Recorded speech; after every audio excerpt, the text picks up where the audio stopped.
Hey, Kat. I'm home from work on a rainy Sunday night. I know you're getting settled in your new dig, so I thought I'd record you another story. This one is The Metropolitan Touch by P.G. Wodehouse.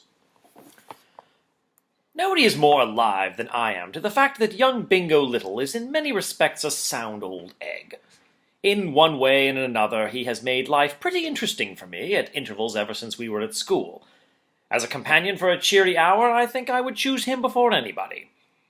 On the other hand, I'm bound to say that there are things about him that could be improved. His habit of falling in love with every second girl he sees is one of them. And another is his way of letting the world in on the secrets of his heart.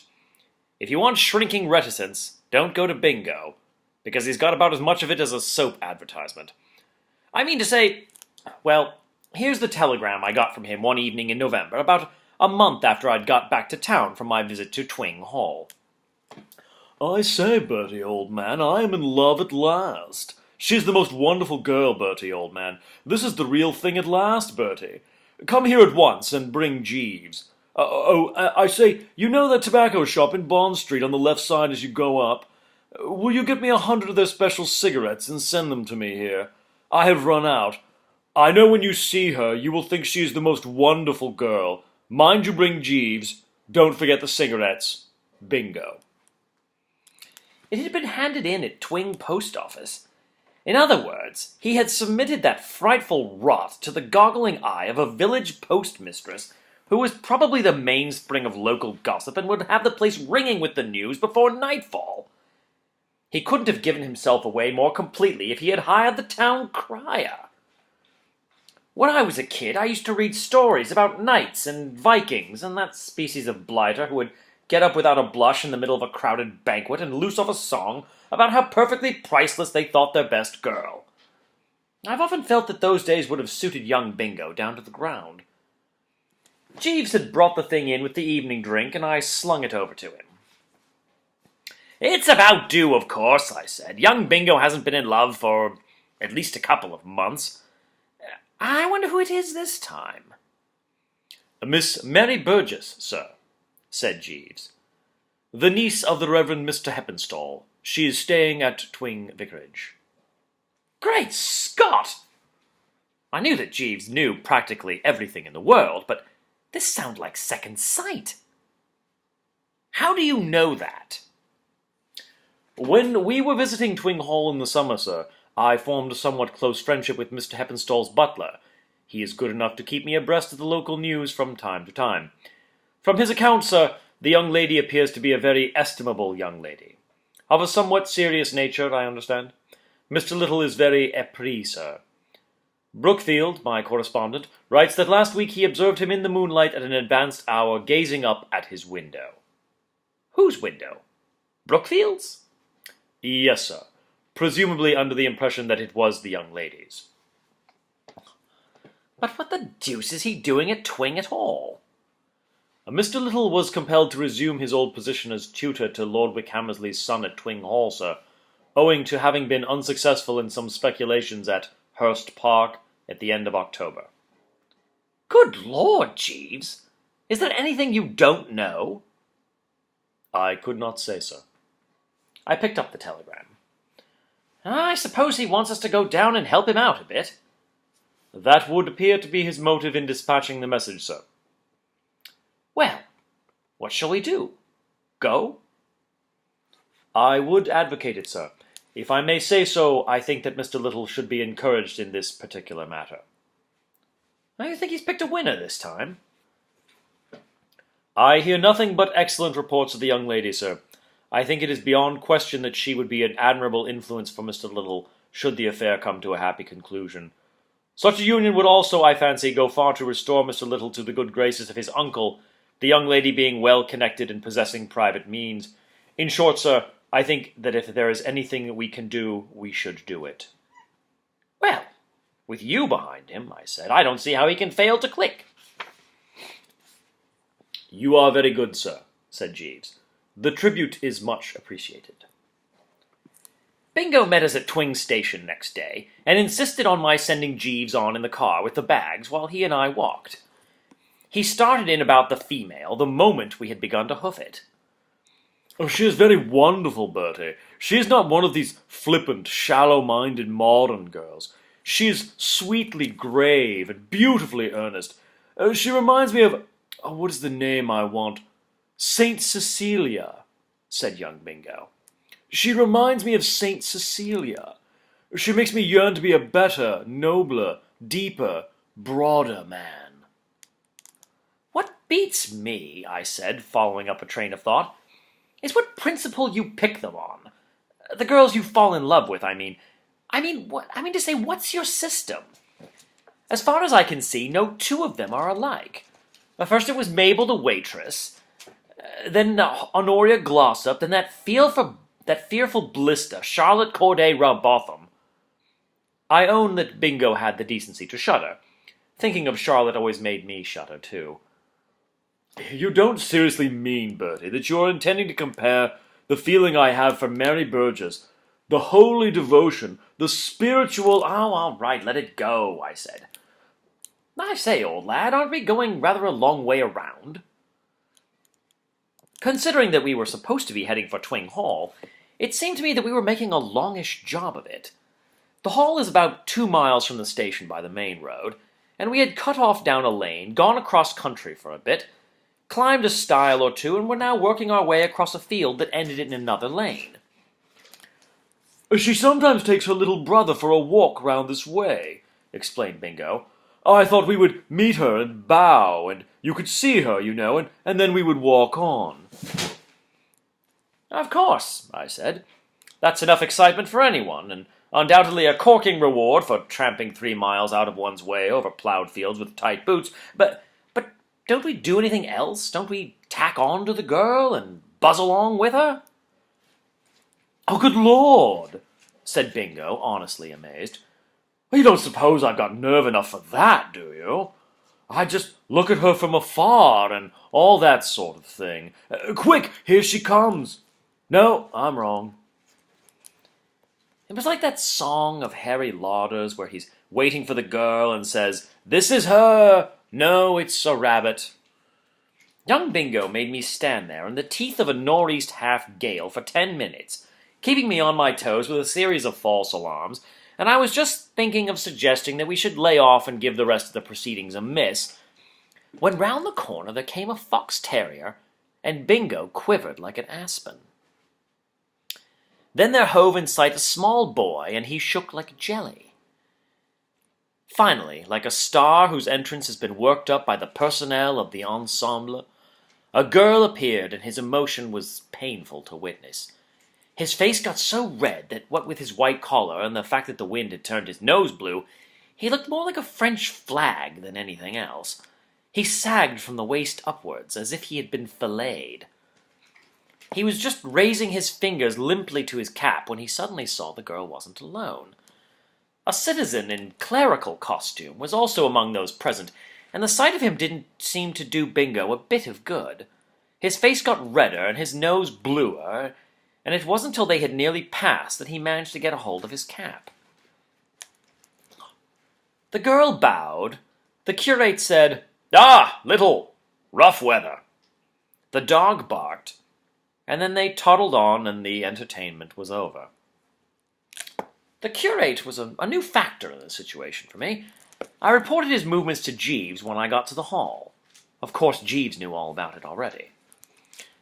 "That is the Reverend Sir Wingham, Mr. Heppenstall's new curate, sir.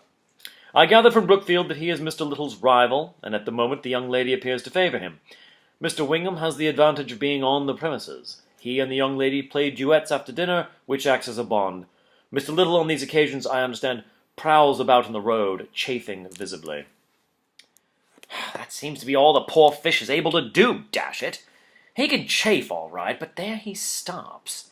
He's lost his pep. He's got no dash. Why, when we met her just now, he hadn't the common manly courage to say good evening. "I gather that Mr. Little's affection is not unmingled with awe, sir." Well, how are we to help a man when he's such a rabbit as that? Have you anything to suggest? I shall be seeing him after dinner, and he's sure to ask first thing what you advise. In my opinion, sir, the most judicious course for Mr. Little to pursue would be to concentrate on the young gentleman. The small brother? How do you mean? Make a friend of him, sir. Take him for walks and so forth. It doesn't sound one of your red-hottest ideas. I must say I expected something fruitier than that. It would be a beginning, sir, and might lead to better things. Well, I'll tell him. I liked the look of her, Jeeves. A thoroughly estimable young lady, sir. I slipped Bingo the tip from the stable that night, and was glad to observe that it seemed to cheer him up. Jeeves is always right, he said. I ought to have thought of it myself. I'll start in tomorrow.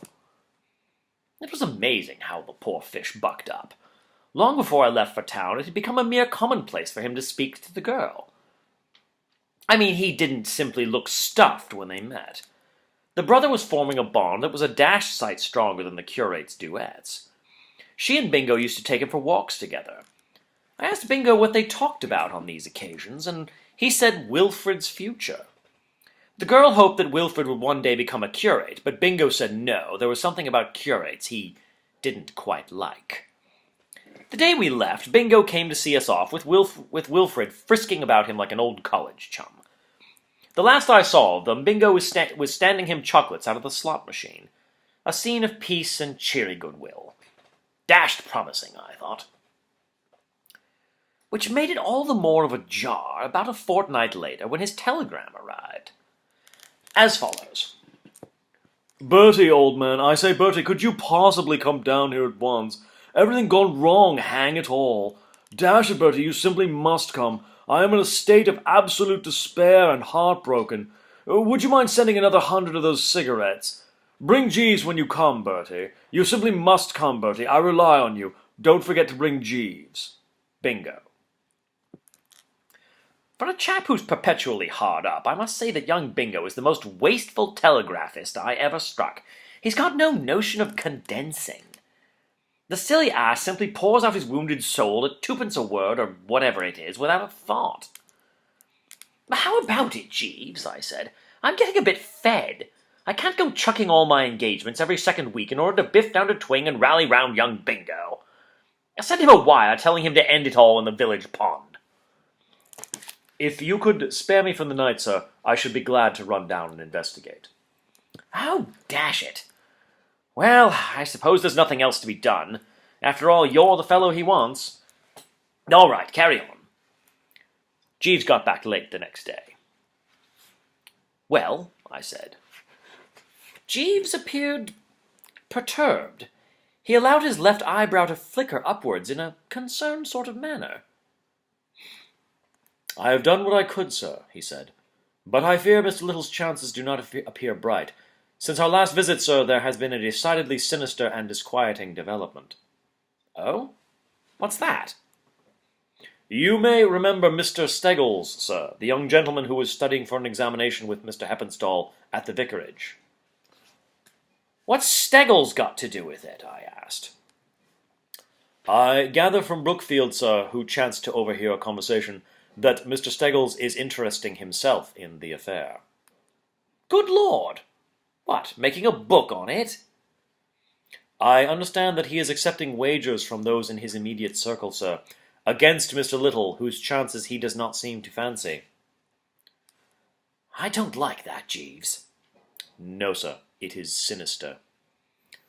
From what I know of Steggles, there will be dirty work.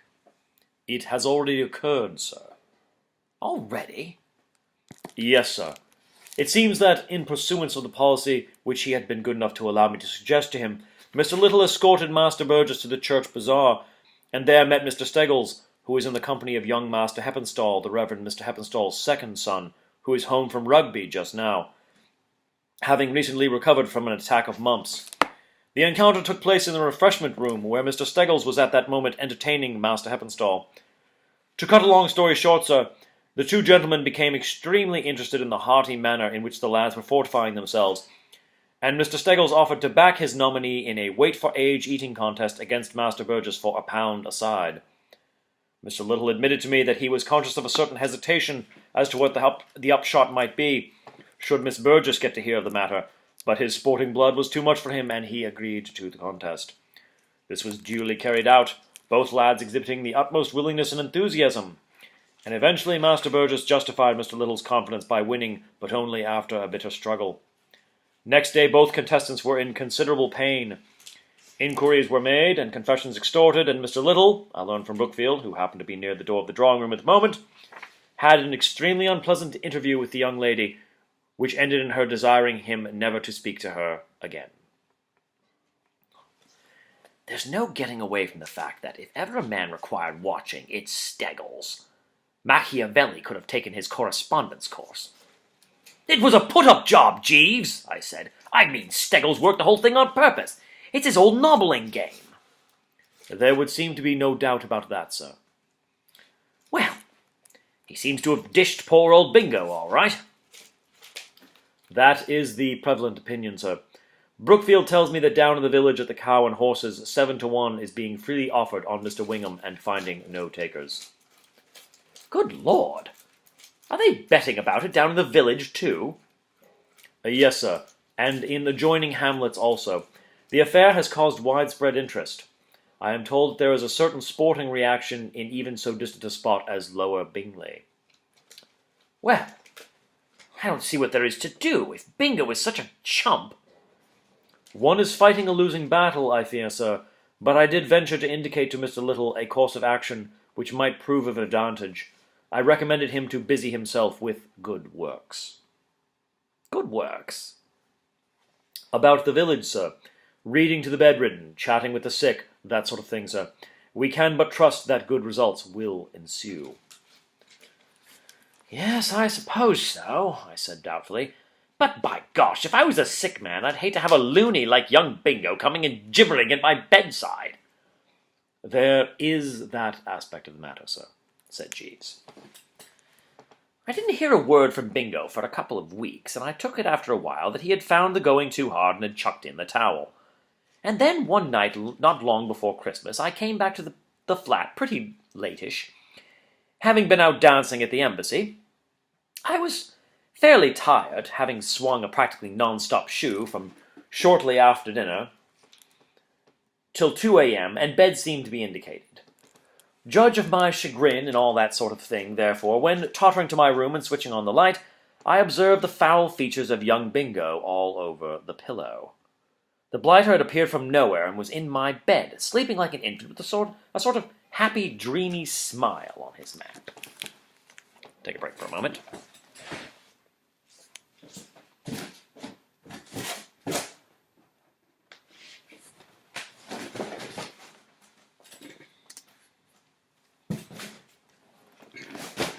Sorry, I had to prevent Lilith from chewing on something. A bit thick, I mean to say.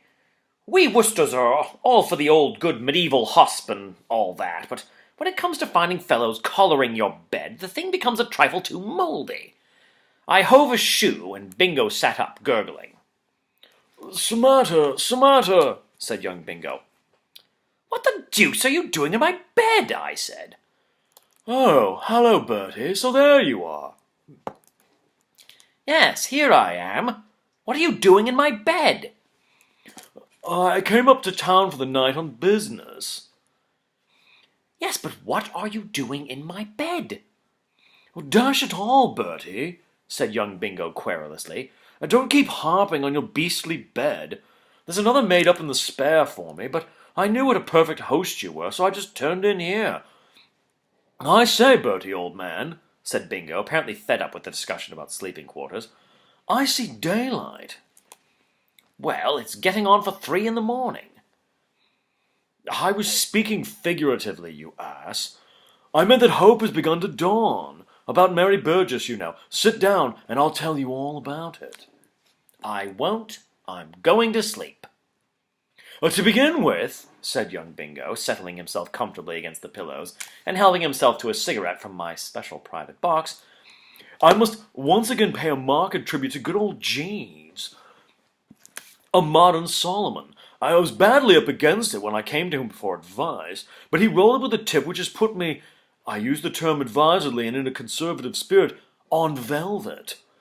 He may have told you that he recommended me to win back the lost ground by busying myself with good works.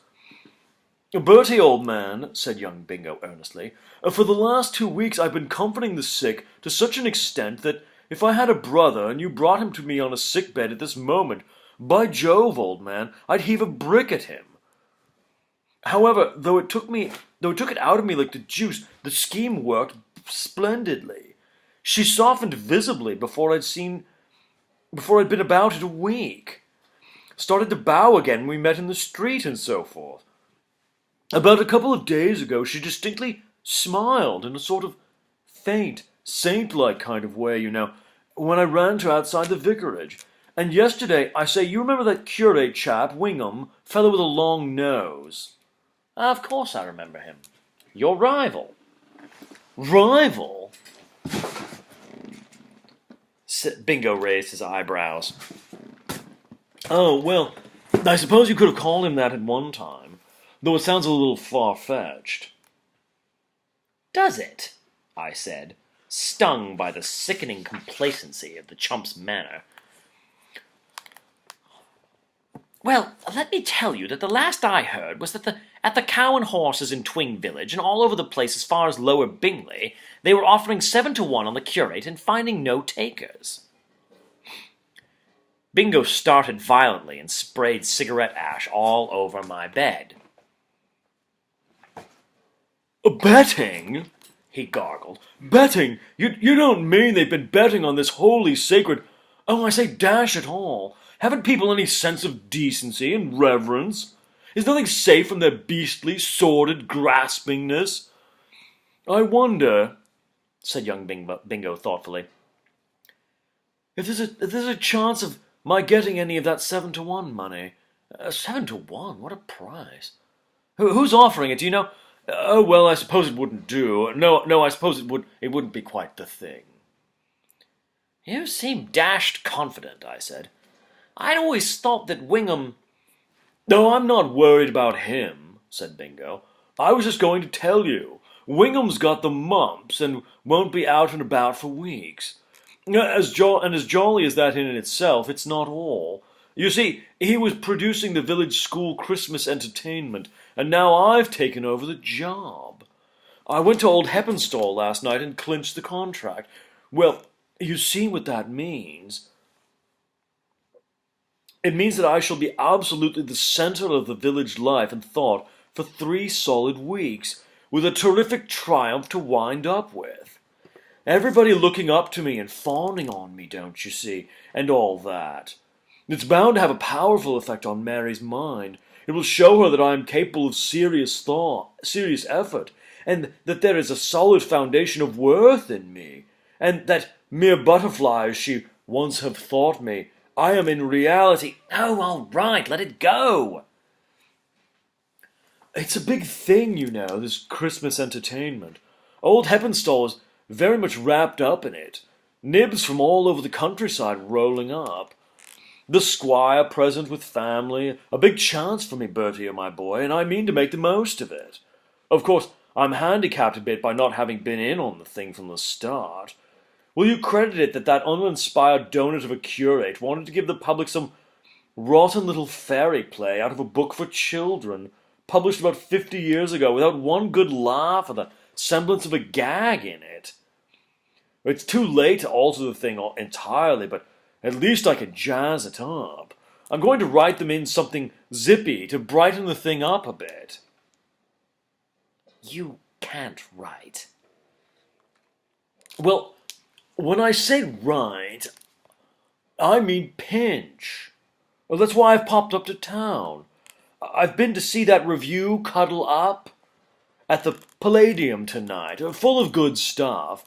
Of course, it's rather hard to get anything in the nature of a big spectacular effort in the Twing Village Hall, with no scenery to speak of, and a chorus of practically imbecile kids of ages ranging from 9 to 14, but I think I see my way. Have you seen Cuddle Up?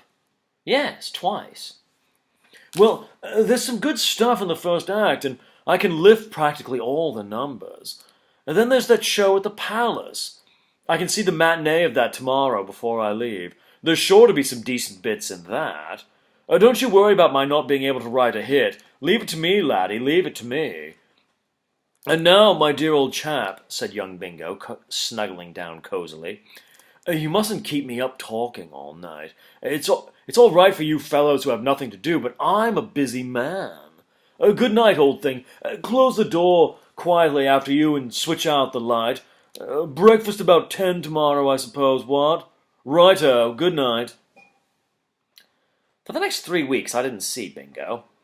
He became a sort of voice heard off, developing a habit of ringing me up on long distance and consulting me on various points arising at rehearsal, until the day when he got me out of bed at 8 in the morning to ask whether I thought Merry Christmas was a good title. I told him then that this nuisance must now cease, and after that he cheesed it, and practically passed out of my life, till one afternoon when I got back to the flat to dress for dinner and found Jeeves inspecting a whacking big poster sort of thing which he had draped over the back of an armchair. "Well, good Lord, Jeeves," I said. I was feeling rather weak that day, and the thing shook me. "What on earth's that?" Mr. Little sent it to me, sir, and desired me to bring it to your notice. "Well, you've certainly done it." I took another look at the object. There was no doubt about it. It caught the eye. It was about 7 feet long, and most of the lettering in about as bright red in ink as I ever struck. This was how it ran. "Twing Village Hall, Friday, December 23rd. Richard Little presents a new and original review entitled What Ho, Twing? Book by Richard Little. Lyrics by Richard Little. Music by Richard Little. With the full Twing Juvenile Company and Chorus. Scenic effects by Richard Little. Produced by Richard Little." "What do you make of it, Jeeves?" I said. "I confess I am a little doubtful, sir. I think Mr. Little would have done better to follow my advice and confine himself to good works about the village." "Now you think the thing will be a frost?" "I could not hazard a conjecture, sir. But my experience has been that what pleases the London public is not always so acceptable to the rural mind. The Metropolitan Touch sometimes proves a trifle too exotic for the provinces." "I suppose I ought to go down and see the dashed thing?" "I think Mr. Little would be wounded were you not present, sir." The village hall at Twing is a smallish building, smelling of apples. It was full when I turned up on the evening of the 23rd, for I had purposely timed myself to arrive not long before the kickoff. I had had experience of 1 or 2 of these binges, and didn't want to run any risk of coming early and finding myself shoved into a seat in one of the front rows where I wouldn't be able to execute a quiet sneak into the open air halfway through the proceedings, if the occasion seemed to demand it. I secured a nice strategic position near the door at the back of the hall. From where I stood, I had a good view of the audience. As always on these occasions, the first few rows were occupied by the nibs, consisting of the squire, a fairly mauve old sportsman with white whiskers, his family, a platoon of local parsons, and perhaps a couple of dozen prominent pew holders. Then came a dense squash of what you might call the lower middle classes, and at the back where I was, we came down with a jerk in the social scale, this end of the hall being given up almost entirely to a collection of frankly tough eggs, who had rolled up not so much for any love of the drama as because there was a free tea after the show. Take it for all in all, a representative gathering of Twing life and thought. The nibs were whispering in a pleased manner to each other, the lower middle classes were sitting up very straight as if they'd been bleached, and the tough eggs whiled away the time by cracking nuts and exchanging low rustic wheezes. The girl, Mary Burgess, was at the piano playing a waltz. Beside her stood the curate, Wingham, apparently recovered. The temperature, I should think, was about 127.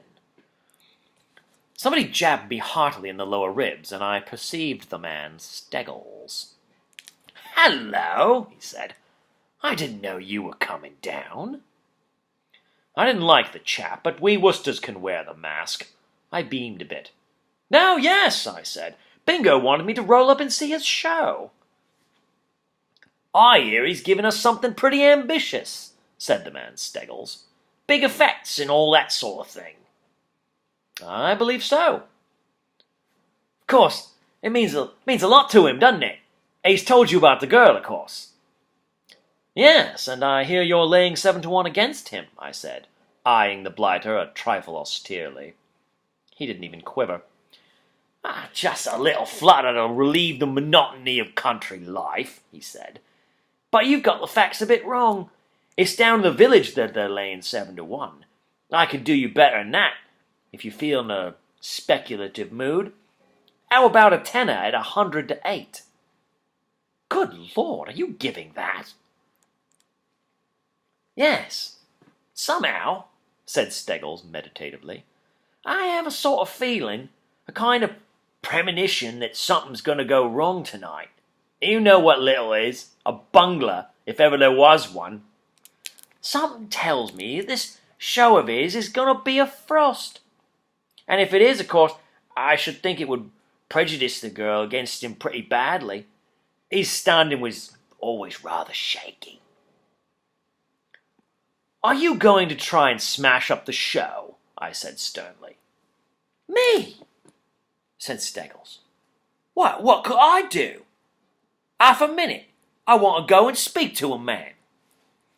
He buzzed off, leaving me distinctly disturbed. I could see from the fellow's eye that he was meditating some of his customary rough stuff, and I thought Bingo ought to be warned. But there wasn't time, and I couldn't get at him. Almost immediately after Steggles had left me, the curtain went up. Except as a prompter, Bingo wasn't much in evidence in the early part of the performance. The thing at the outset was merely one of those weird dramas which you dig out of books published around Christmas time and entitled 12 Little Plays for the Tots, or something like that. The kids drooled on in the usual manner, the booming voice of Bingo ringing out from time to time behind the scenes when the fatheads forgot their lines, and the audience was settling down to the sort of torpor usual on these occasions, when the first of Bingo's interpolated bits occurred. It was that number which What's-Her-Name sings at that review at the Palace. You would recognize the tune if I hummed it, but I can never get hold of the dashed thing. It always got 3 encores at the Palace, and it went well now, even with a squeaky-voiced child jumping on and off the key like a chamois of the Alps leaping from crag to crag. Even the tough eggs liked it. At the end of the second refrain, the entire house was shouting for an encore, and the kid with the voice like a slate pencil took a deep breath and started to let it go once more. At this point, all the lights went out.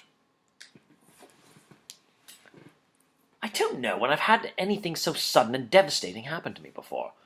They didn't flicker. They just went out. The hall was in complete darkness. Well, of course, that sort of broke the spell, as you might put it. People started to shout directions, and the tough eggs stamped their feet and settled down for a pleasant time. And, of course, young Bingo had to make an ass of himself. His voice suddenly shot at us out of the darkness. Ladies and gentlemen, something has gone wrong with the lights." The tough eggs were tickled by this bit of information straight from the stables. They took it up as a sort of battle cry. Then, after about 5 minutes, the lights went up again, and the show was resumed. It took 10 minutes after that to get the audience back into its state of coma, but eventually they began to settle down, and everything was going nicely when a small boy with a face like a turbot edged out in front of the curtain, which had been lowered after a pretty painful scene about a wishing ring or a fairy's curse or something of that sort, and started to sing that song of George Thingamy's out of Cuddlap. You know the one I mean. "Always Listen to Mother, Girls," it's called, and he gets the audience to join in and sing the refrain. Quite a ripish ballad, and one which I myself have frequently sung in my bath, with not a little vim, but by no means, as anyone but a perfect saphead prune like young Bingo would have known, by no means the sort of thing for a children's Christmas entertainment in the old village hall.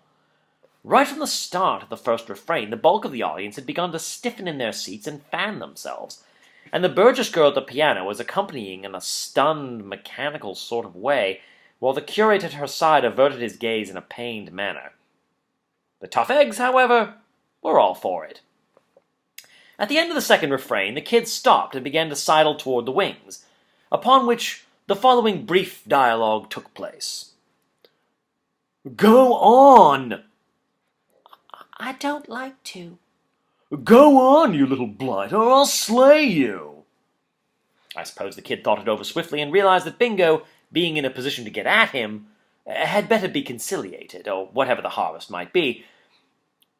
For he shuffled down to the front and, having shut his eyes and giggled hysterically, said, Ladies and gentlemen, I will now call upon Squire Thresida to oblige by singing the refrain.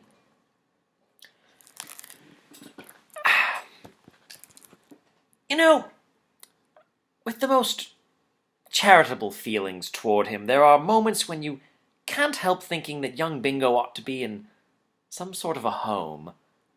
I suppose, poor fish, he had pictured this as the big punch of the evening. He had imagined, I take it, that the squire would spring jovially to his feet, rip the song off his chest, and all would be gaiety and mirth. Well, what happened was simply that old Tressida, and mark you, I'm not blaming him, just sat where he was, swelling and turning a brighter purple every second. The lower middle classes remained in frozen silence, waiting for the roof to fall. The only section of the audience that really seemed to enjoy the idea was the tough eggs, who yelled with enthusiasm. It was jam for the tough eggs. And then the lights went out again. When they went up, some minutes later, they disclosed the squire marching stiffly out at the head of his family, fed up to the eyebrows, the Burgess girl at the piano with a pale, set look, and the curate gazing at her with something in his expression that seemed to suggest that, although all this was no doubt deplorable, he had spotted the silver lining. The show went on once more. There were great chunks of plays for the tots dialogue, and then the girl at the piano struck up the prelude to that Orange Girl number that's the big hit of the Palace Review. I took it that this was to be Bingo's smashing Act 1 finale. The entire company was on stage, and a clutching hand had appeared round the edge of the curtain, ready to pull at the right moment. It looked like the finale, all right. It wasn't long before I realized that it was something more.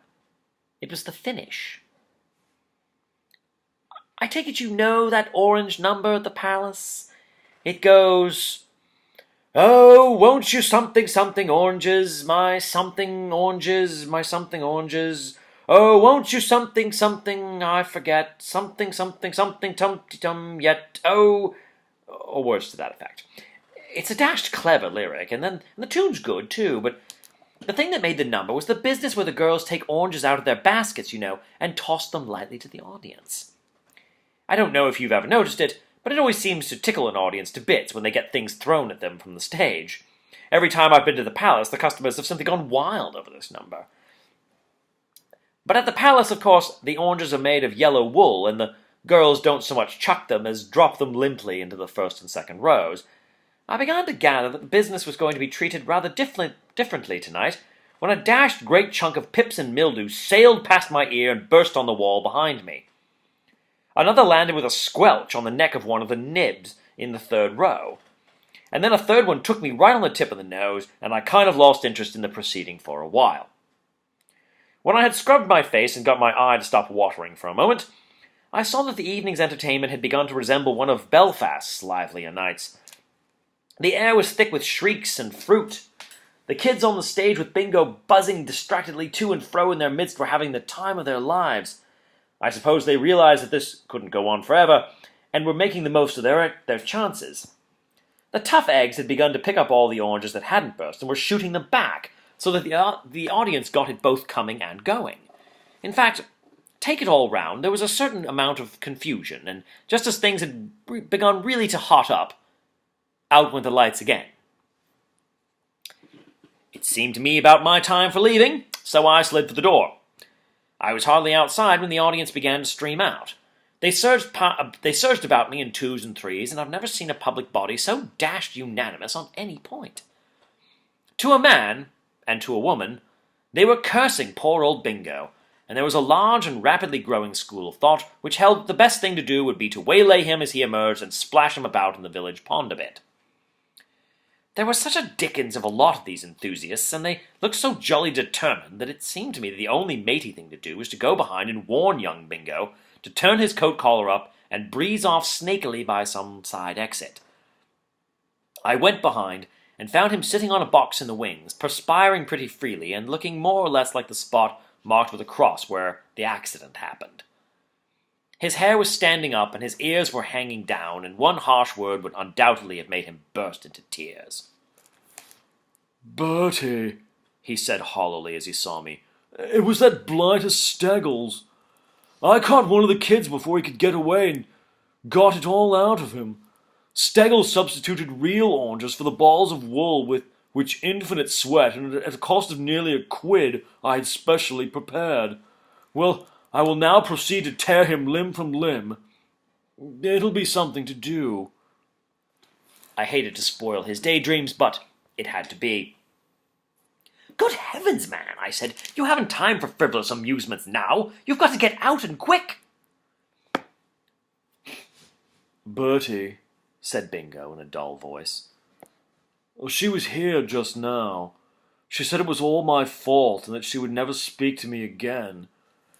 She said she had always suspected me of being a heartless practical joker, and now she knew. She said, oh, well, she ticked me off properly." "That's the least of your troubles," I said. It seemed impossible to rouse the poor Zib to a sense of his position. "Do you realize that about 200 of Twing's heftiest are waiting for you outside to chuck you into the pond?" "No." "Absolutely." For a moment the poor chap seemed crushed. But only for a moment. There has always been something of the good old English bulldog breed about Bingo. A strange, sweet smile flickered for an instant over his face. "It's all right," he said. "I can sneak out through the cellar and climb over the wall at the back. They can't intimidate me."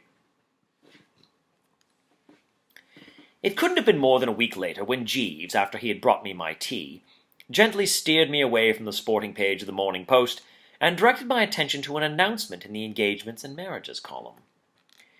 It was a brief statement that a marriage had been arranged and would shortly take place between the Honourable and Reverend Hubert Wingham, third son of the Right Honourable the Earl of Sturridge, and Mary, only daughter of the late Matthew Burgess, of Weatherly Court, Hants. "Of course," I said, after I had given it the east to west, "I expected this, Jeeves." "Yes, sir." "She would never forgive him what happened that night." "No, sir." "Well," I said as I took a sip of the fragrant and steaming brew, "I don't suppose it will take old Bingo long to get over it. It's about the 111th time this sort of thing has happened to him. You're the man I feel sorry for." "Me, sir?" "Well, dash it all, you can't have forgotten what a deuce of a lot of trouble you took to bring the thing off for Bingo. It's too bad that all your work should have been wasted." "Not entirely wasted, sir." "Eh?" "It is true that my efforts to bring about the match between Mr. Little and the young lady were not successful, but still I look back upon the matter with a certain satisfaction." "Because you did your best, you mean?" "Not entirely, sir, though, of course, that thought also gives me pleasure.